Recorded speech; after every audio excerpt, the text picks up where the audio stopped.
The 1st of September, Rabbi Moore, Parsha Hashavua with Rashi.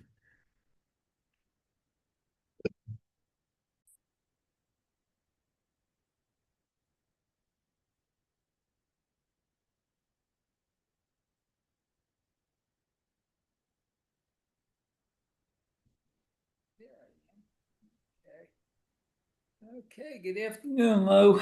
Afternoon, Mayor.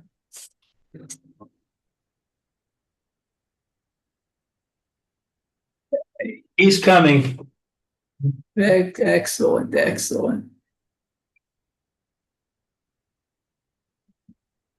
You're up. Hmm? Good, you're up. You know if you'd be up. Okay. I'm up and I'm in my class. Okay, I'm gonna set up something for you. Okay, great. What time are you leaving? About 1:45, I think. Okay. I have to go someplace earlier, but I don't today.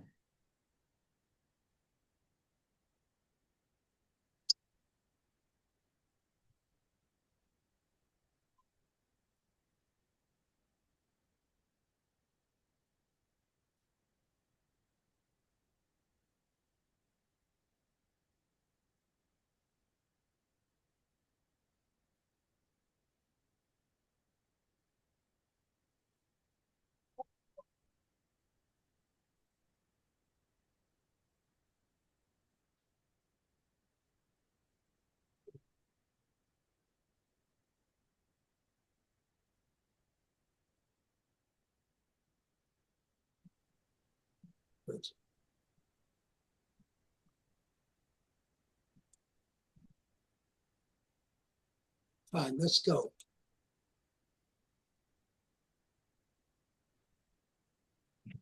Okay.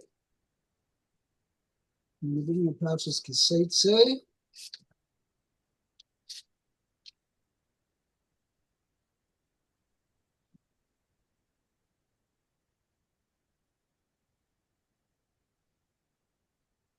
Yeah, we're up to Pasuk Yud Dalet. I think, Lou, it's your turn, I think. My turn? Okay. V'haya im lo chafatzta ba v'shilachta l'nafsha umachor lo sim karena b'kasef Kosef.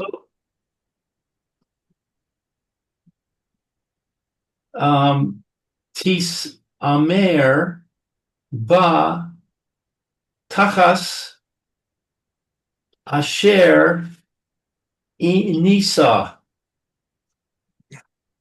And it shall be, if you have not desired her, then you shall send her on her own, but you may not sell her for money. You shall She's not done enough shot. Sent her on her own. Yeah, That's what the translation says. It says send her on her own, yeah. Yeah. It says, I mean, it gives a wrong impression of things. Means you shall send her. I'll just tell you how I translated it. Wait 1 second.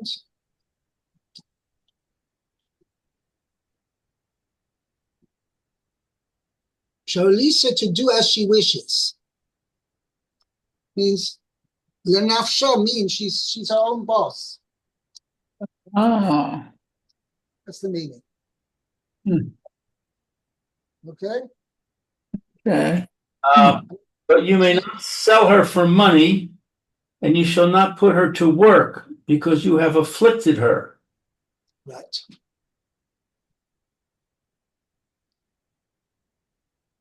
Rashi says, "V'haya im lo chafatzta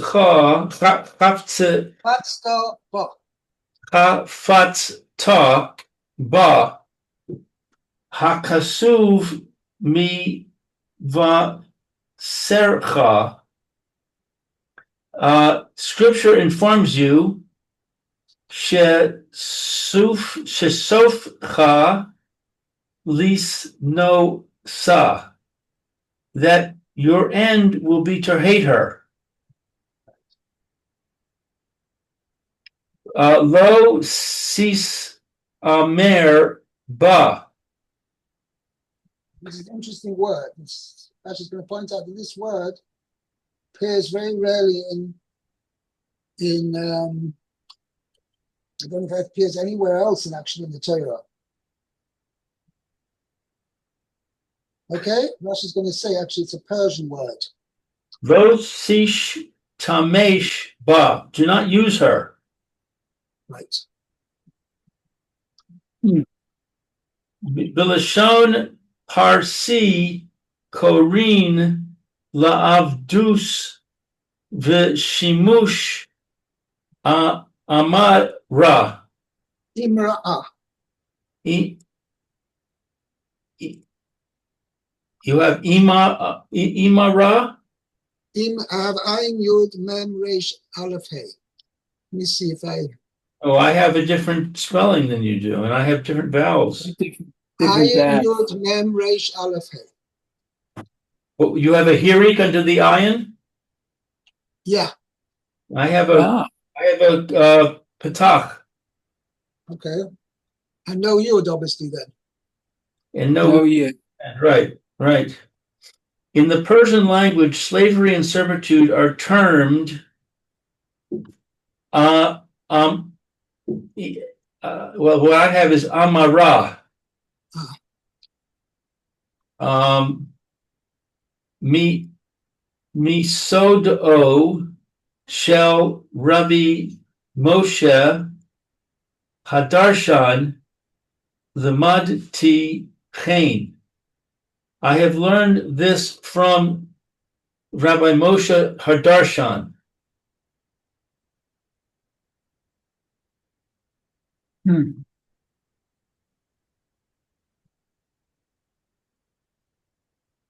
From the Yesod of Rabbi Moshe Hadarshan. Rabbi Moshe Hadarshan wrote a book on grammar called Sefer HaYesod. Wow. Uh-huh. So it's a book. I heard this from the book of Rabbi Moshe Hadarshan. Well, I translated from the Yesod. I capitalized the word Yesod to refer to this book. Okay? Okay? Yeah. Let's go on. By the way, so the Prophet's telling you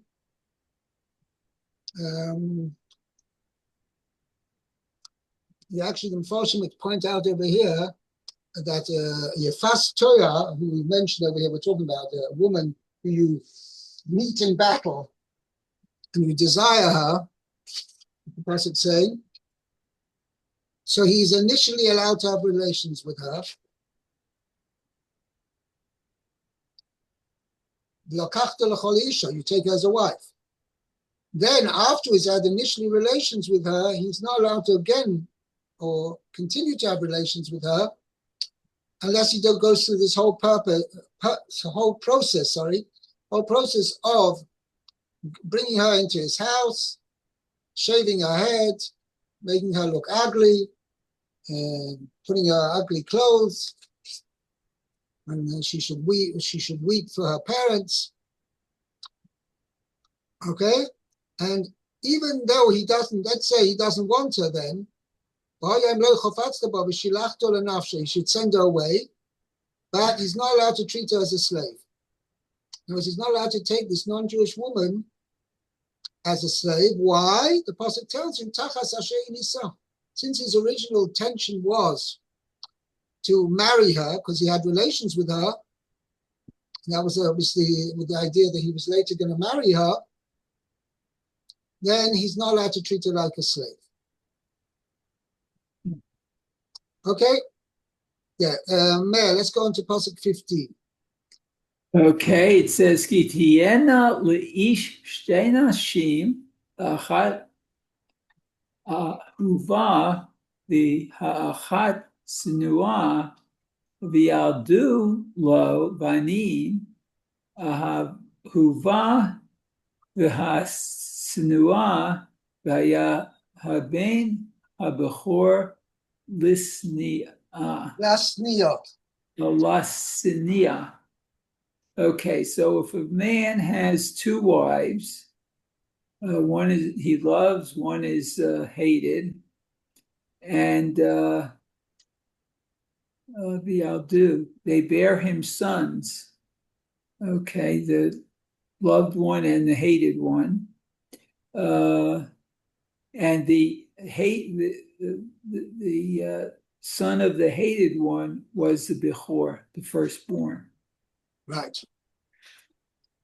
Okay, no Rashi. Yeah. By the way, the Mefarshim dwell on this Parsha that it's more than a little bit difficult to understand. Which wife came first?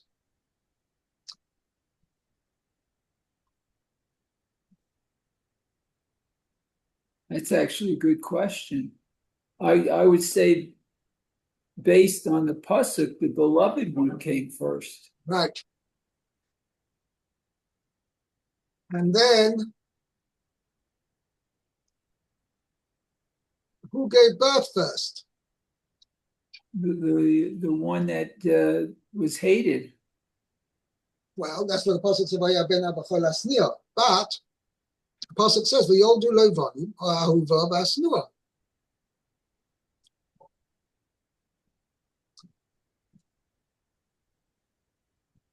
That means they bore him children, bore him sons, the loved one and the hated one. So that implies that the loved one gave birth first. The loved one. So how is it possible that the firstborn is lasnir? Is the hated wife is the mother of the firstborn. The pasuk implies that the loved, the beloved wife gave birth first.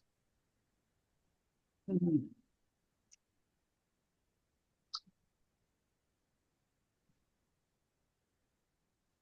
So there's been much discussion about this, but however,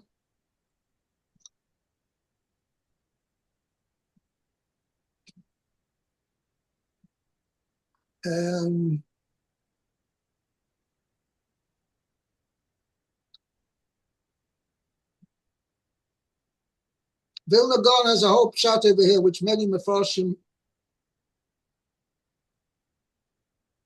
that he explains it goes after conception.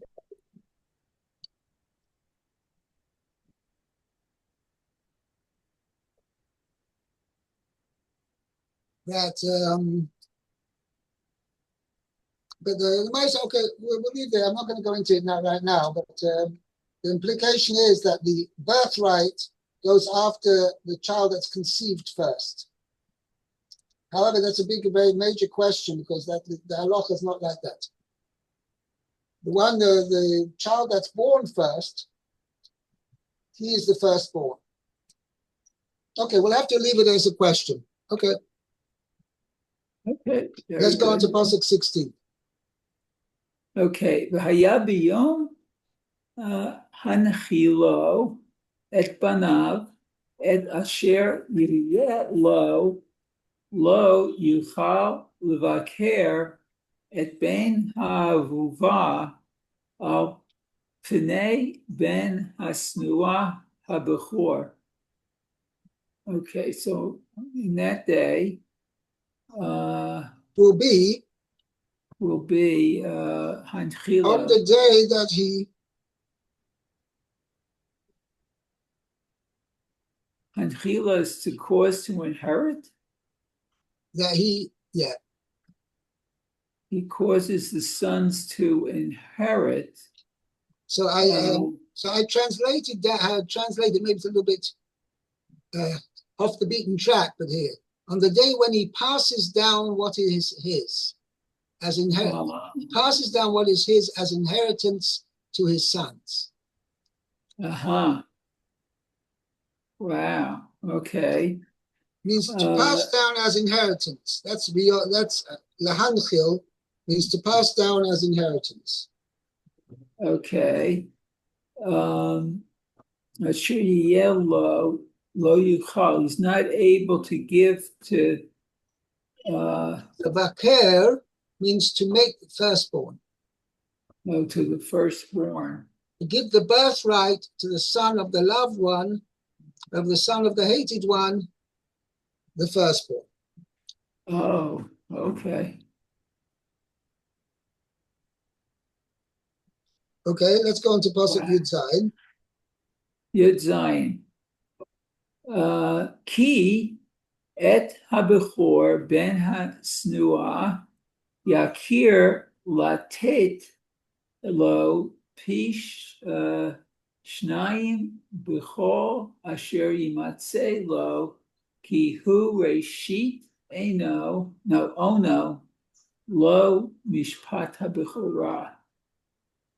Okay, so because let's see, he Abechor ben Asnua, the hated son, The firstborn, who's the son of the hated wife, the firstborn of the hated one,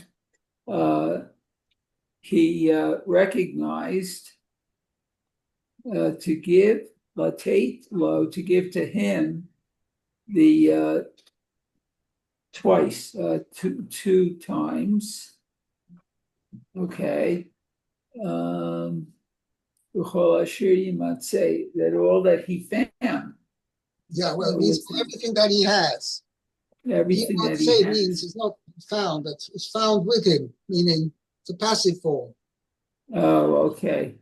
Everything that he owns. Everything that double he pushing in everything that he owns. Okay, because he is the first owner. Yeah, means his virility.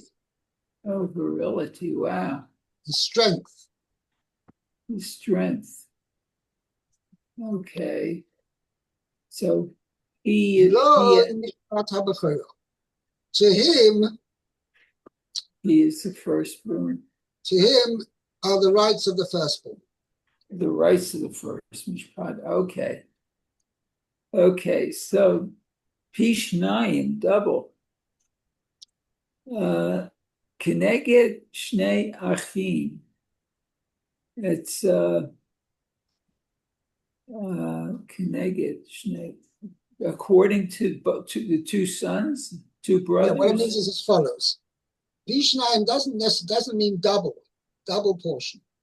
It means he gets the equivalent of two brothers. Let's say there are 5 brothers. So they divide everything into 6. Oh, that's right. He gets 2 portions, and the other 4 brothers get 1 portion each. Oh.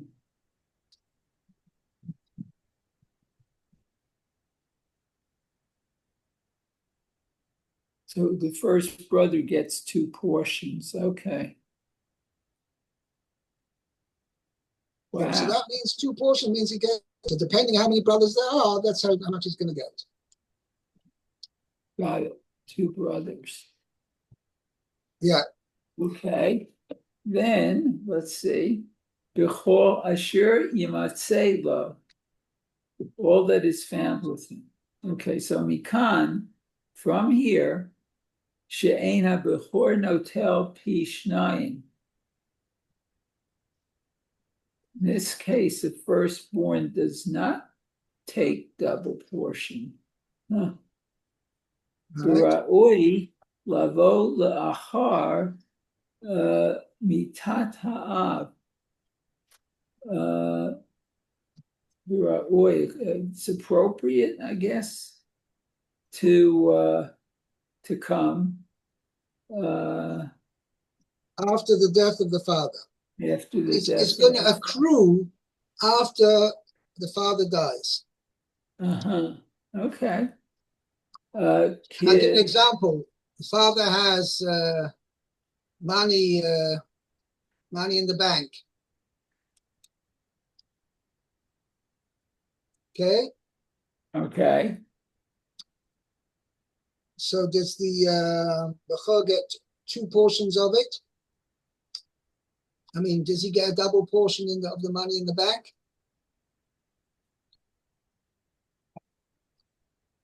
Um, On the one hand, you could say, well, it's just a deposit in the bank. The bank doesn't own it. I still own it. And therefore, father, or should we say the father still owned it. So this is what he has. It's the property that he has. So therefore, the firstborn is entitled to a double portion. But you might also say, no, it's really a loan to the bank. What about if the father lent out money and then he died? So in what's the money that's lent out, is that considered the father's property or not? That is potential money that's owed to him. It's not really what he has right now. Right.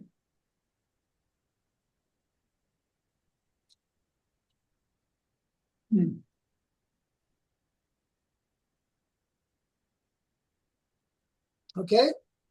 So then the chayyur will not be entitled to a double portion. And that goes without saying that any interest that may accrue on a deposit in the bank, that's for sure. If the interest that accrued after the father died, then for sure the firstborn doesn't have to get a double portion in that. Wow. Okay, that's very interesting. Okay? Very good. Yeah.